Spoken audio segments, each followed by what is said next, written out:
Bad Weather by Anton Chekhov.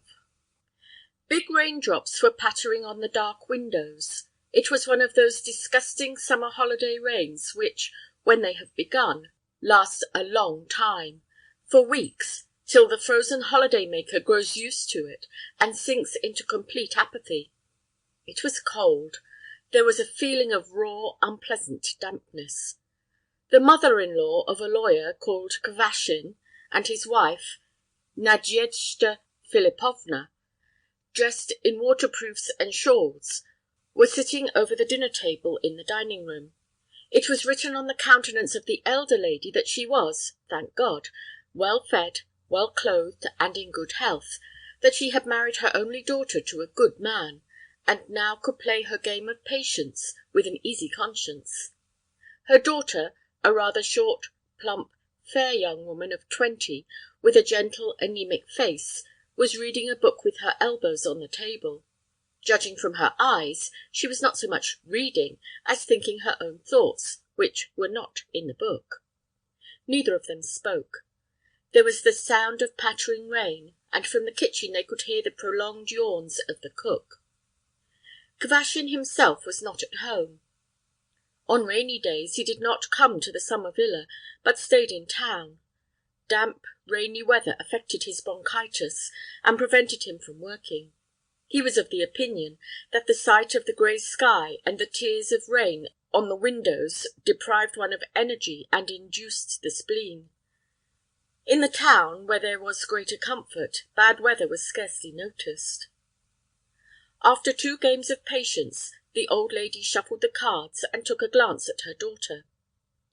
"I have been trying with the cards whether it will be fine to-morrow, and whether our Alexei Stepanovitch will come," she said.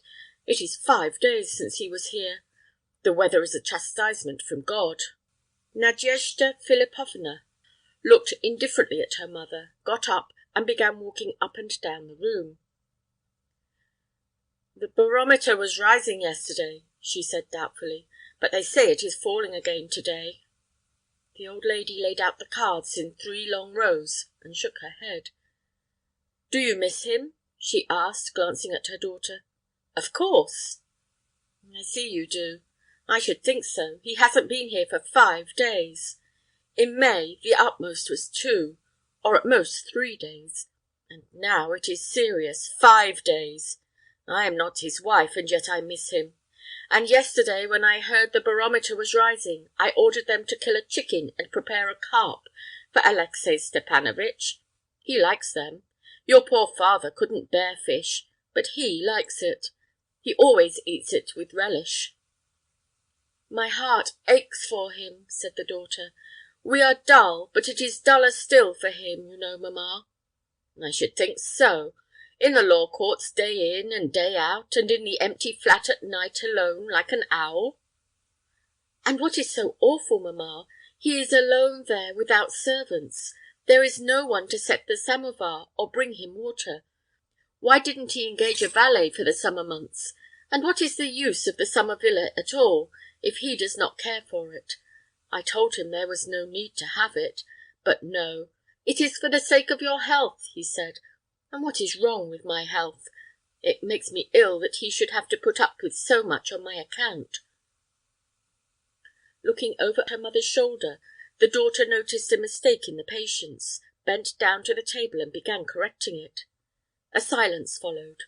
Both looked at the cards and imagined how their Alexei Stepanovitch, utterly forlorn, was sitting now in the town in his gloomy, empty study, and working, hungry, exhausted, yearning for his family. "Do you know what, mamma?" said Nadezhda Philipovna suddenly, and her eyes began to shine. "If the weather is the same to-morrow, I'll go by the first train and see him in town. Anyway, I shall find out how he is, have a look at him, and pour out his tea." And both of them began to wonder how it was that this idea, so simple and easy to carry out, had not occurred to them before. It was only half an hour in the train to the town, and then 20 minutes in a cab. They said a little more, and went off to bed in the same room, feeling more contented. "Oh, ho, ho! Lord, forgive us sinners!" sighed the old lady when the clock in the hall struck 2. "There is no sleeping." "You are not asleep, mamma?" the daughter asked in a whisper. "I keep thinking of Alyosha. I only hope he won't ruin his health in town. Goodness knows where he dines and lunches, in restaurants and taverns." "I have thought of that myself," sighed the old lady. "The Heavenly Mother save and preserve him. But the rain, the rain!" In the morning the rain was not pattering on the panes, but the sky was still grey. The trees stood looking mournful, and at every gust of wind they scattered drops. The footprints on the muddy path, the ditches, and the ruts were full of water. Nadezhda Philipovna made up her mind to go. "Give him my love," said the old lady, wrapping her daughter up. "Tell him not to think too much about his cases, and he must rest. Let him wrap his throat up when he goes out. The weather, God help us! And take him the chicken. Food from home, even if cold, is better than at a restaurant." The daughter went away, saying that she would come back by an evening train or else next morning. But she came back long before dinner time, when the old lady was sitting on her trunk in her bedroom and drowsily thinking what to cook for her son-in-law's supper. Going into the room, her daughter, pale and agitated, sank on the bed without uttering a word or taking off her hat, and pressed her head into the pillow. "But what is the matter?" said the old lady in surprise. "Why back so soon? Where is Alexei Stepanovitch?" Nadezhda Philipovna raised her head and gazed at her mother with dry, imploring eyes. "He is deceiving us, mamma," she said. "What are you saying? Christ be with you!" cried the old lady in alarm, and her cap slipped off her head. "Who is going to deceive us? Lord, have mercy on us!"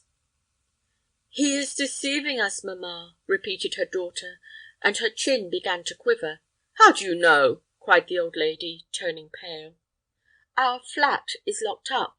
The porter tells me that Alyosha has not been home once for these 5 days. He is not living at home. He is not at home! Not at home!" She waved her hands and burst into loud weeping, uttering nothing but, "Not at home! Not at home!" She began to be hysterical. "What's the meaning of it?" muttered the old woman in horror.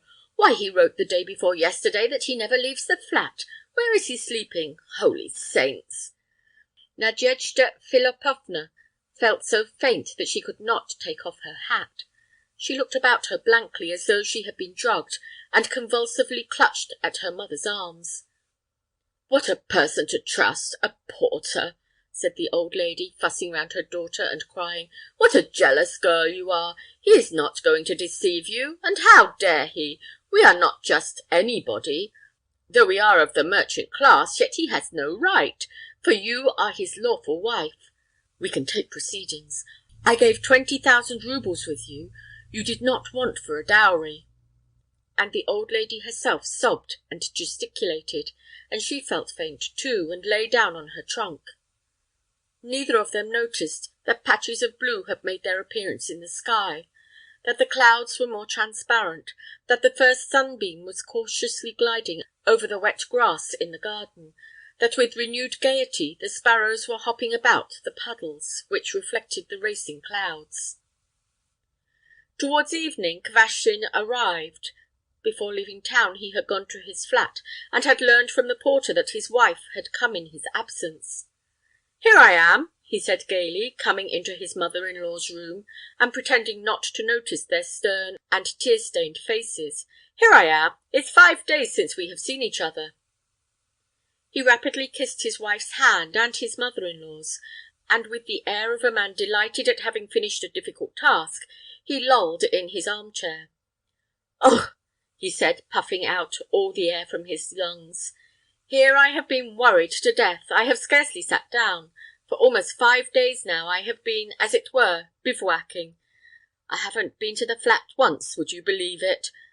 I have been busy the whole time with the meeting of Shipunov's and Ivanchikov's creditors. I had to work with Galdeyev's office at the shop, I've had nothing to eat or to drink, and slept on a bench. I was chilled through. I hadn't a free minute. I hadn't even time to go to the flat. That's how I came not to be at home, Nadyusha." And Kvashin, holding his sides as though his back were aching, glanced stealthily at his wife and mother-in-law to see the effect of his lie, or, as he called it, diplomacy. The mother-in-law and wife were looking at each other in joyful astonishment, as though beyond all hope and expectation they had found something precious which they had lost. Their faces beamed, their eyes glowed.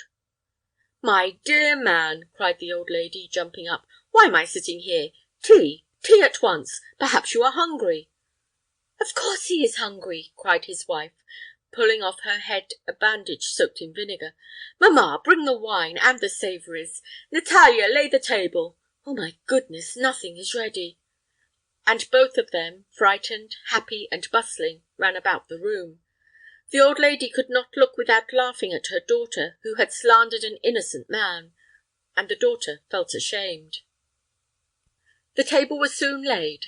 Kvashin, who smelt of Madeira and liqueurs, and who could scarcely breathe from repletion, complained of being hungry, forced himself to munch, and kept on talking of the meeting of Shipunov's and Ivantchikov's creditors, while his wife and mother-in-law could not take their eyes off his face, and both thought, "How clever and kind he is!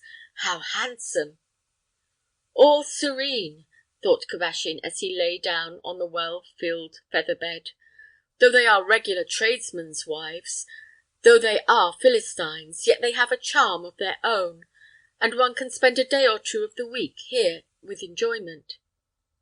He wrapped himself up, got warm, and as he dozed off, he said to himself, "All serene." End of Bad Weather by Anton Pavlovich Chekhov